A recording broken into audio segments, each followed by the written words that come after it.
دیکھیے میں آپ کو ایک کہانی سناتا ہوں یہاں پہ سچی. ایک مولانا مودودی کو ایک خط آیا. انہوں نے وہ خط جرنل میں اپنے لکھا ہوا, وہ جریدے شائع کرتے تھے تب کی بات ہے, یہ تفہیم میں نہیں ہے, نہ یہ کسی کتاب میں ہے. وہ ان کے جرنل میں ایک کوشچن آنسر کے کوشچن کرتے تھے, جس طرح ابھی ہم یوٹیوب پہ کریں نا, اس طرح وہ جرنل لکھ کے آتے تھے ان دنوں. تو ایک خط آیا ان کے پاس, اور وہ خط پڑھ کے کوئی عام انسان جو ہے نا وہ اپنے حواس قائم نہیں رکھ سکتا. اس خط میں اس بندے نے لکھا ہوا تھا کہ میرے جو ہے نا میرا ایک بچہ جو ہے وہ بالکل اتنا مریض ہو گیا کہ مرنے کے قریب ہے, مجھے بتائیں میں کیا کروں, اور مجھے یقین ہے کہ جادو ہوا ہوا ہے. اس کی تفصیل میں انہوں نے لکھا اس بھائی صاحب نے کہ یہ میرا چوتھا بیٹا ہے, اور میرا پہلا بیٹا بھی 8 سال کا فوت ہو گیا تھا, دوسرا بیٹا بھی 7ویں سال کے بعد 8ویں میں فوت ہو گیا تھا, تیسرا بیٹا جب پیدا ہوا تو لوگوں نے کہا تیرے پہ جادو ہوا ہوا ہے, یہ نہیں بچے گا, تو اس کو بھی 8ویں سال میں موت آ جائے گی. تو وہ بھی 8ویں سال میں ہم نے نہیں مانا, مگر وہ بھی 8ویں سال میں فوت ہو گیا. اب یہ میرا چوتھا بیٹا ہے, یہ بھی 8 سال کا ہو گیا اور شدید بیمار ہے, 8 سال کا, اور یہ مرنے کے قریب ہے. مجھے بتائیں کہ میں کیا کروں, یا تو میں جادو ٹونے شروع کر دوں, یا پھر مجھے بتائیں میں کیسے صبر کروں اس میں. خالی یہ واقعہ سن کے جس بندے کے اندر ہلکی سی بھی ایمپتھی ہونا, اس کے اوپر کیا گزرتی ہے سوچیں. میں آپ کو بتاتے ہوئے میری آواز کانپ رہی ہے کہ ایک بندہ اپنا چوتھا بیٹا مرتے ہوئے دیکھ رہا ہے, اور ہر بچہ اس طریقے سے مری جا رہا ہے, ہر علاج کرا چکا ہے, کہتا ہے میں ہر علاج کرا چکا ہوں, ہر طریقے سے ہر چیز ٹھیک ہے, ڈاکٹروں کو پتہ نہیں چل رہا کہ کیا ہو رہا ہے, سارے باڈی کے آرگنز نارمل ہیں, سارے ٹیسٹ پازیٹیو ہیں, مگر بچے مر جاتے ہیں. تو مولانا مودودی نے ان کو جو جواب دیا نا وہ میں آپ کو بتاتا ہوں. ہی سیڈ کہ میں, اور اسی طریقے سے انہوں نے لکھا کہ میں یہ جملہ نہیں لکھ سکتا کہ میں آپ کے درد کو سمجھ سکتا ہوں, کیونکہ دنیا میں اس وقت کوئی ایسا انسان میں نہیں جانتا جو اس درد کو سمجھ سکتا ہو کہ جس کا پیر در پیر چوتھا بیٹا ایسے مر رہا ہے. مگر ساتھ ہی میں آپ کو یہ بتا دوں کہ جس دین کے ہم ماننے والے, جس رب کے ہم ماننے والے, جو نظام پورا چلاتا ہے, اس نے دنیا میں انصاف کی کبھی کوئی وعدہ اور گارنٹی نہیں کی. دنیا کو امتحان کے لیے بھیجا, بنایا انصاف کے لیے نہیں بنایا. آخرت کا دن انصاف کا, اور جو گارنٹی ہے نا وہ انصاف کی, وہ میں قسم اٹھاتا ہوں آپ کو ملے گی دنیا میں, لیکن آپ کو کوئی گارنٹی نہیں دوں گا میں انصاف کی. رہی بات جادو ٹونے کی, تو کوئی جادوگر بھی اگر دنیا میں آپ کو گارنٹی دے رہا ہے نا, تو وہ آخرت کی گارنٹی نہیں دے گا, اور آخرت کی زندگی جو ہے نا وہ ارب سال کی ہے. مگر دنیا میں کوئی جادوگر بھی دکھا رہے ہیں جو دنیا میں دو ہی راستے ہیں آپ کے پاس, یا تو آخرت کا راستہ یا دنیا کا راستہ. اور اگر ایک بندہ دنیا کی گارنٹی دیتا ہے آپ کو سمجھ, اور آپ کو یہ پتا بھی ہے کہ آخرت کتنی لمبی عمر ہے, اور اس چیز کی گارنٹی میں آپ کو دیتا ہوں کہ اگر آپ جادو کے راستے پہ گئے نا تو آخرت میں نہیں بچنے والے, کیونکہ اس میں کلیئر احکام. تو میں آپ کو صبر کے لیے نہیں کچھ کہہ رہا ہوں, میں آپ کو حکمت کا مشورہ دے رہا ہوں کہ حکمت یہی کہتی ہے کہ آخرت والے فیصلے کریں. دنیا میں مجھے پتا اس سے بڑا نقصان نہیں ہوگا, جو کہ میں نے آج تک نہیں سنا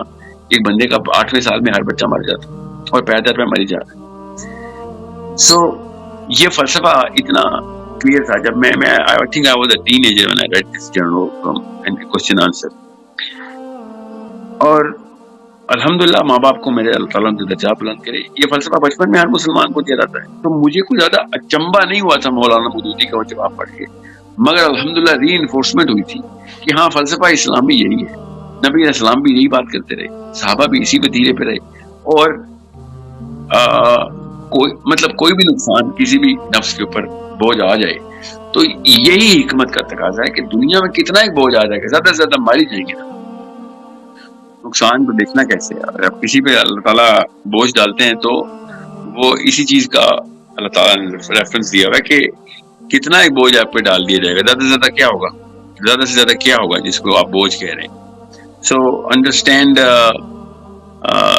حدیث بہت کلیئر ہے کہ نبی علیہ السلام نے ارشاد فرمایا کہ قیامت والے دن لوگ اپنا سر پٹکیں گے, زمین سے پٹک کے اللہ تعالیٰ سے دعائی دیں گے کہ دنیا میں مصیبتیں کیوں نہیں دی ہمیں, سمجھ رہے ہیں. تو it's a very very complete picture, سارے پیسز آف دا پزل ہمارے پاس. اس کے کانسیپٹس کلیئر نہیں ہو رہے ہوتے کہ یار آخرت کے لیے دنیا میں آئے ہیں, تو وہ پھر دنیا میں چھوٹی سے چھوٹی بات پہ بھی پینک کر جاتا ہے. اور جب سب کو پتا ہو یا کسی کو پتا ہو کہ یار سارا کچھ آخرت کے لیے ہو رہا ہے, تو دنیا میں کسی بھی نقصان پہ وہ صبر کرتا ہے کہ یار اللہ تعالیٰ کا فیصلہ ہے، اللہ تعالیٰ نے اس ساری نظام کو اللہ تعالیٰ اپنے ہاتھ سے چلا رہے ہیں، ایک پتا تک نہیں ٹوٹتا درخت سے، تو میں کون ہوں فیصلہ کرنے والا کہ فائدہ کیا نقصان کیا. سو اللہ تعالیٰ کو اگر ہم اپنا رہبر اور محسن نہیں مانتے نا، تب یہ والی باتیں آتی ہیں. جب اللہ تعالیٰ کو رہبر اور محسن مانتے ہیں تو پھر پتہ چل جاتا ہے کہ یار اگر کسی مطلب ایک باپ اپنے بیٹے سے کوئی چیز چھین لیتا ہے تو بیٹے کو یہ سمجھ آتی ہے کہ باپ کو بہتر پتا ہے، تو ہم اللہ تعالیٰ کو سمجھے ہی نہیں یا اللہ تعالیٰ کو مانتے ہی نہیں ہیں، تب کہیں جا کے یہ معاملہ ہوتا ہے. ابھی کہنا بہت آسان ہے، مجھے پتا ہے خدا نہ خاصا میرے ساتھ حادثہ ہوگا، پینک اٹیک تو ہوتا ہے، مگر اسی پینک اٹیک کو کنٹرول کرنے کا نام ہی تو اسلام کہ زیادہ سے زیادہ. السلام علیکم، جسمی فیصلمان ہوپ آپ خیریت سے ہوں گے. انسان کو اس وقت تک موت نہیں آ سکتی جب تک اس کے موت کا وقت مقرر نہ ہو جائے یا پھر اس کے دنیا سے رزق ختم نہ ہو جائے. ایک حدیث میں بھی آتا ہے نا کہ ایک انسان کو اس وقت تک موت نہیں آ سکتی جب تک وہ اپنے حصے کا رزق جو ہے وہ ختم نہیں کر لیتا. یہ بندوں کہ اگر وہ ڈیتھ بیڈ پہ بھی ہے، وہ کہیں پہ بھی ہے، جب تک اس کا دنیا میں رزق ختم نہیں ہو جاتا اس وقت تک اس کو موت نہیں آ سکتی. اور آن دا پیرالل تھنگ از دیٹ کہ قرآن میں آتا ہے کہ وما کان لنفس ان تموت الا باذن اللہ، کہ اللہ نے ہر انسان کے موت کا وقت مقرر کر دیا ہوا ہے کہ کب اس کو موت آئے گی، کیسے اس کو موت آئے گی. نہ تو آپ کو پہلے اس سے موت آ سکتی ہے، نہ ہی آپ کو اس کے بعد موت آ سکتی ہے. ایون دو کہ اگر غزوات میں دیکھا جائے تو کچھ مشرکین جو تھے وہ یہ کہتے تھے کہ اگر ہم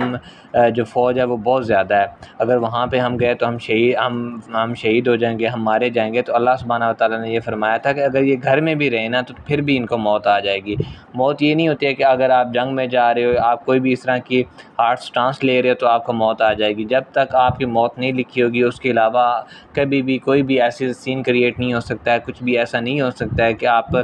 تو ہم لوگ جو بھی یہ سوچ رہے ہوتے ہیں کہ یہ ہمارے جادو جنات سے یا پھر کسی کے غلط انٹینشنز کی وجہ سے ہمارے اوپر یہ چیز افیکٹ آتا ہے، تو ایسا نہیں ہے.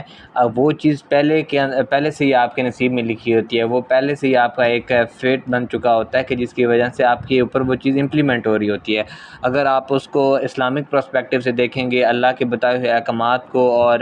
جو بھی سٹینڈرڈز ہیں آپ ان کو